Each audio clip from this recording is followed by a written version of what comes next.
और तेलंगाना के जाति और जनता को सही मानते हैं। मैं राहुल गांधी से पूछना चाहता हूं, दिखाइए जातिगत जनगणना की रिपोर्ट। हमारा तो ये रिपोर्ट है, इसको हमने सार्वजनिक किया है, ये मेरी रिपोर्ट है। दिखाए राहुल गांधी कि तेलंगाना के जातिगत सर्वे का कवर पेज कौन सा है, वो रिपोर्ट कहां है, कहां रखे हुए उसको ठंडे बस्ते में, ये राहुल गांधी जी को स्पष्ट करना चाहिए। बिहार के जाति सर्वे पर सवाल उठा के आप तेजस्वी यादव को घेरे में ला सकते हैं, लेकिन मैं चुनौती के साथ कह रहा हूं कि अगली बार जब आइएगा तो जातिगत सर्वे का जैसे रिपोर्ट हमने सार्वजनिक किया उस रिपोर्ट को दिखाइए, कवर पेज उसका दिखाइए, ट्वीट करिए उस कवर पेज को। कहाँ है वो कवर पेज? तेलंगाना के जातिगत सर्वे की सच्चाई यह है कि हम तो 215 खंडों की रिपोर्ट जारी करते, उनकी रिपोर्ट कहां? आकाश में, पाताल में, 9 ग्रह में कौन ग्रह पर है राहुल गांधी जी? यह देश की जनता को बताइए। तेलंगाना की चर्चा करते हैं, उसका कोई कवर पेज देखा है? रिपोर्ट का कोई सारांश या जातिगत आंकड़ा सार्वजनिक हुआ है? अगर हुआ है तो राहुल गांधी को बताना चाहिए। अगर आंकड़े सार्वजनिक नहीं तो पारदर्शिता कैसे? ये महत्वपूर्ण सवाल है, क्योंकि वो तेलंगाना मॉडल की चर्चा करते हैं जिसकी रिपोर्ट का संग्रह ही जारी नहीं हुआ, उसको आज तक कोई देखा ही नहीं, तो वो रिपोर्ट का औचित्य क्या है? ये राहुल गांधी जी को बताना चाहिए। राहुल गांधी जी को यह बताना चाहिए कि हम लोगों ने जातियों की सूची जारी की 214, हर जाति का कोड दिया, एक अतिरिक्त कोड अन्य के रूप में दिया गया। हे महाज्ञानी विदेश में ज्ञान प्राप्त करने वाले राहुल गांधी जी, या बताइए कि तेलंगाना में कोई ऐसी सूची जारी हुई, कोई कोड जारी किया गया, कोई कोडिंग सिस्टम था? अगर था तो आप तो विदेश से ज्ञान लिए, विदेश में आपका ननिहाल है, हिंदुस्तान के पार्लियामेंट के सदस्य हैं, तो आप दिखाइए कि कोडिंग सिस्टम वहां लागू हुआ था कि नहीं, और कितने जातियों की सूची आपने किस कोड के तहत उसको सन्निहित किया था, यह बताइए। अगर ये कोई सूची नहीं है, कोई कोडिंग सिस्टम नहीं है, तो उस रिपोर्ट की प्रामाणिकता क्या? उसका कोई औचित्य है क्या? अभी बताया माननीय राजीव गांधी ने कि अल्पसंख्यक समुदाय का, अल्पसंख्यक में केवल वही नहीं आते हैं, इस्लाम धर्म मानने वाले लोगों का हम लोगों ने वर्गीकरण किया, उनका सामान्य, पिछड़ा, अत्यंत पिछड़ा के रूप में। तेलंगाना में ऐसा कोई वर्गीकरण नहीं। तो सच्चर कमीशन की वो रिपोर्ट क्या कहती है? राहुल गांधी जी, आपको बताना पड़ेगा कि मुसलमानों के हालात दलितों से बदतर हैं, लेकिन आपने मुस्लिम समुदाय का वर्गीकरण करना भी मंजूर नहीं किया। एक कैसी जाति का चलने? और हम यह जानना चाहते हैं, ईबीसी की संख्या क्या है तेलंगाना में, जरा बताइए। और तेलंगाना में जो मैं बिहार मॉडल से इसकी तुलना कर रहा हूं, जरा देखिए कितना भारी ज्ञानी पुरुष है, ज्ञान दे रहे हैं हम लोग को आकर के। बिहार में हम लोगों ने बिहार और बिहार से बाहर रहने वाले लोगों के बारे में भी जातिगत आंकड़े जुटाए। हमने यह पूछा कि रोजगार, शिक्षा के लिए अगर आप बाहर गए हैं तो इसकी जानकारी हमारे पास है, डेटा है हमारे पास, बिहार सरकार के पास डेटा है कि कोई गया राज्य के अंदर शिक्षा के लिए, नौकरी के लिए या और कोई कारण से, इसका तमाम डेटा हमारे पास, हमारे ये जो जातिगत सूची का जो हम लोगों ने आकलन जारी किया, आंकड़े जारी किए, वो सार्वजनिक है। हमने यहां तक पूछा, संपन्नता के दृष्टिकोण से देखा कि किस जाति के पास कितना लैपटॉप है, कितना दोपहिया वाहन है, चरपहिया वाहन है, किसके पास बैंक खाता, जमीन, टीवी, मोबाइल, ये है। इसके आंकड़े हमने जमा किए। तेलंगाना की रिपोर्ट में ये सारे प्रश्न अनुत्तरित है, ये प्रश्न नहीं पूछा गया। इसका मतलब क्या हुआ? ये कैसी गणना है जो रोल मॉडल लेके घूम रहे हैं? ये तेलंगाना मॉडल है, और तेलंगाना मॉडल जो बिहार का जाति सर्वे का हमारा जो प्रारूप था, उसमें हम इन चीजों की चर्चा की। तेलंगाना का था कि हम गणित को 3 वर्गों में बांटे। अरे बहुत देर से ज्ञान हुआ, बहुत देर से, क्योंकि आपको ज्ञान होने में बड़ी समय लगता है, देर लगता है आपको जानकारी हासिल करने में। हम 2007 में ही काम कर चुके हैं, और इनको 2025-24 में ज्ञान होता है। खैर, ज्ञान के मामले में तो आपका संगति है वैसा लोगों से, इसलिए आपका कोई दोष नहीं है। संगति से गुण हो, चाहे संगति से गुण ज्ञान, समझिएगा इसे। तेलंगाना मुझे ध्यान से देखिएगा, इतना सुंदर डेटा बनाया है कि देश को देखना चाहिए और कांग्रेस पार्टी के नजरिए पर सोचना चाहिए। 2014 से 2025 तक, 2014 में एक सर्वे हुआ था, समग्र कुटुंब सर्वे, जो YRS की पार्टी ने करवाया, और 2025 में जातिगत सर्वे हुआ। तो 2014 में घर की संख्या 103 लाख, और 2025 में मात्र 12 लाख। जय माने 14 से 25 तक 11 साल में हाउस होल्ड की संख्या बढ़ता है मात्र 11 लाख। आज जरा देख लीजिए, 2011 की जनगणना कहता है घरों की संख्या हुई 81 लाख, और 2014 में 20 लाख पड़ गया, और 2025 में मात्र 12 लाख, मैंने प्रति वर्ष 2 लाख। इसका मतलब क्या हुआ? जनसंख्या कारण हुआ। कोई आंकड़ा उसका दीजिएगा ना, हाउस होल्ड कैसे घट जाएगा भाई? इतना कम कैसे हो जाएगा? कभी इतना, कभी बढ़ रहा है प्रति घर जनसंख्या 4.22, 2014 में 3.57, उसके बाद 2025 में 3.22। जनसंख्या वृद्धि हो रहा है 0.18। क्या मतलब है इसका?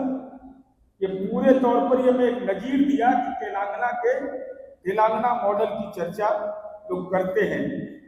अब हम यह जानना चाहते हैं राहुल गांधी जी आपसे कि हम लोगों ने जो जाति सर्वे किया, इस पर तो आप सवाल उठा रहे थे, अभी बताया तेलंगाना में कितने लोगों ने इस काम को किया?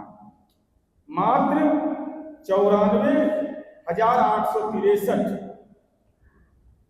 और उसके सुपरवाइजर थे 9,668, और हमारे यहाँ 2,64,000 काउंट करने वाले लोगों को हमने ट्रेंड किया।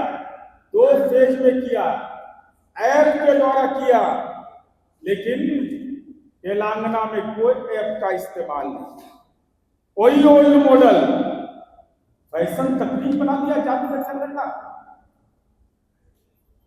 हम ऐप के माध्यम से कर रहे हैं, सारे डेटा को हमने एकत्र किया, इसकी सामाजिक आर्थिक हैसियत क्या है, उसके आधार पर हमने रिपोर्ट जारी किया। लेकिन आपने यह कृत्य किया पुरानी तकनीक, ओल्ड मॉडल, मोतीलाल नेहरू वाला मॉडल चला रहे हैं। ये मोतीलाल नेहरू मॉडल चलाएंगे, बताइए। और हमने जो किया तो ओबीसी का ये बताए, ओबीसी का गणना कम कैसे हो गया? जरा ये बताइए, हम जानना चाहते हैं राहुल गांधी जी आपसे।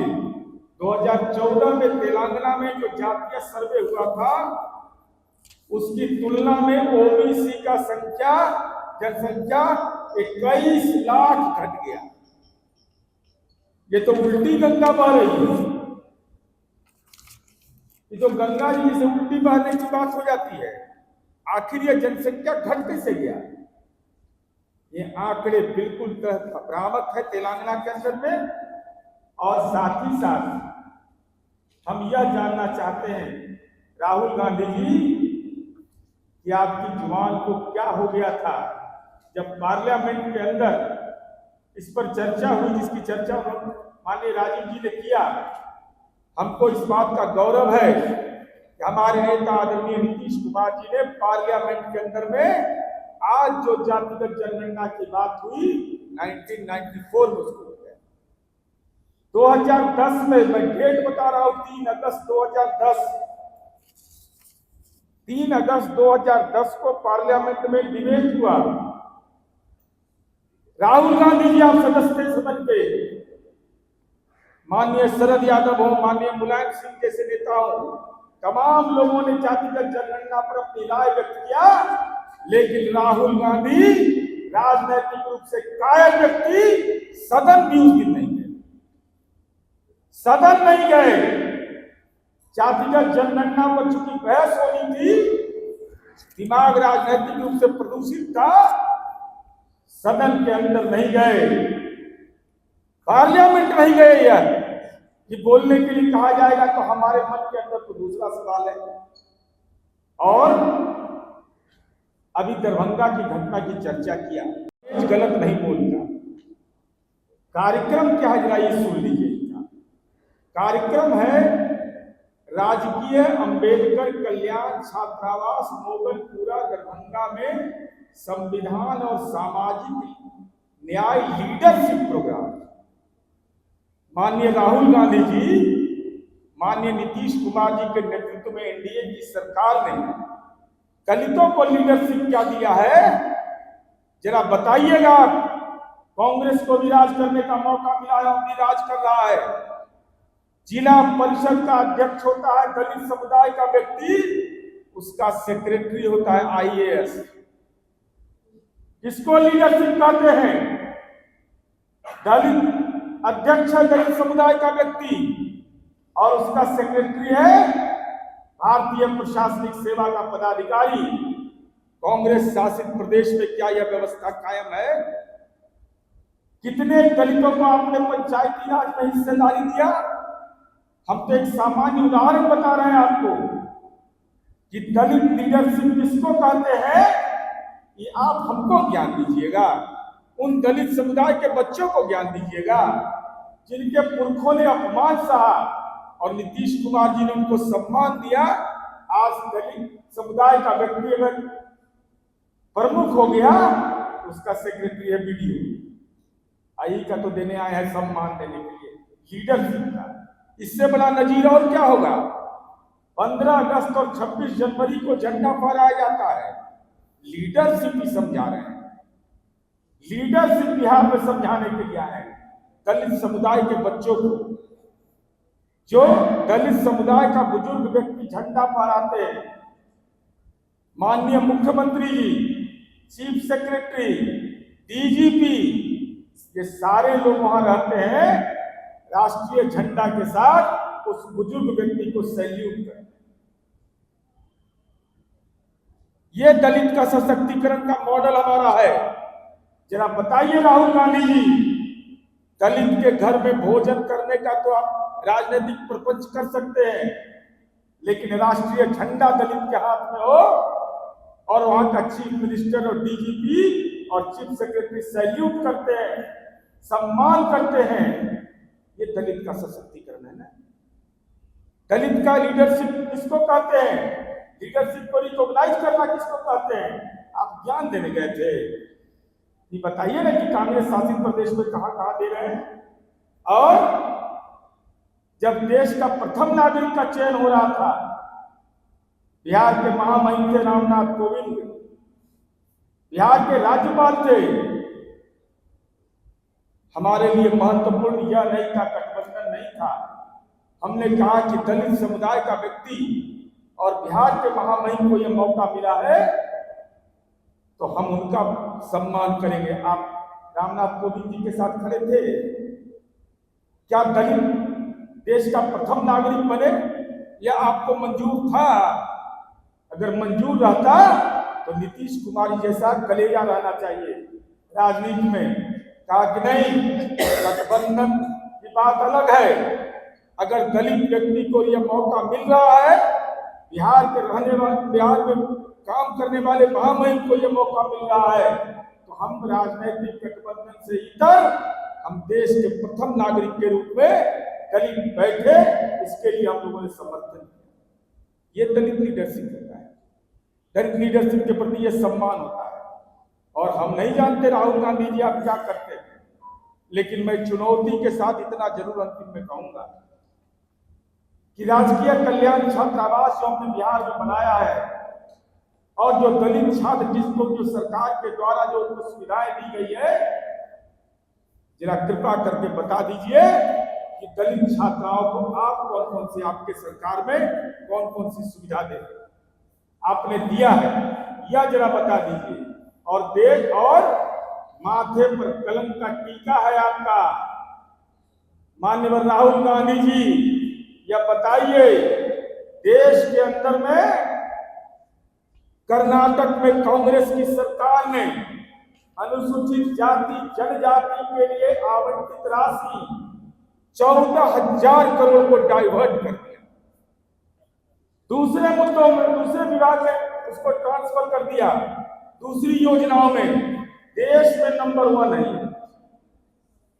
ये कितने बड़े दलित विरोधी लोग हैं, इससे बड़ा और कोई प्रमाण नहीं हो सकता। 14,000 करोड़ देश भर का सबसे टॉप किए हैं, 14,000 करोड़ रुपया।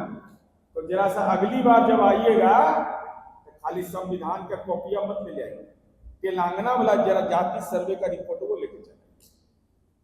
लुक्का छिपी का खेल कर रहे हैं। तेलंगाना की रिपोर्ट कहाँ है? और अगर आपने ये आवेदन दिया दरभंगा में, पैसा जमा किया, कि मदन मोहन झा के अध्यक्ष से हटा दिए थे, आप मानो पड़िएगा। तुमसे आवेदन का दिलवाया टाउन हॉल के लिए? टाउन हॉल के लिए उनसे आवेदन क्यों दिलवाया? जब कार्यक्रम भी नहीं करना था वहां, तो वहां मदन मोहन झा जी से इसीलिए क्यों शिक्षा के प्रकोप, शिक्षा से जीत के आते हैं, टीचर कशोर से जीत के आते हैं, पूर्व अध्यक्ष हैं, मिथिलांचल के नेता हैं, मिथिलांचल के रहने वाले हैं, तो उनका राजनीतिक अपमान कर दीजिएगा इसीलिए क्या बड़े नेता हैं। अगर आपको मीटिंग टाउन हॉल में नहीं करना था तो ये रसीदा पुर्जा काय कटवा रहे थे? क्या औचित्य था इसका? इसलिए हम सलाह देंगे कि बेचैन मत होइए बिहार में, तड़पते रह जाइएगा। दलित के हर घर में एक ही आवाज है, 25 से 30 एनडीए और फिर से नीतीश। धन्यवाद।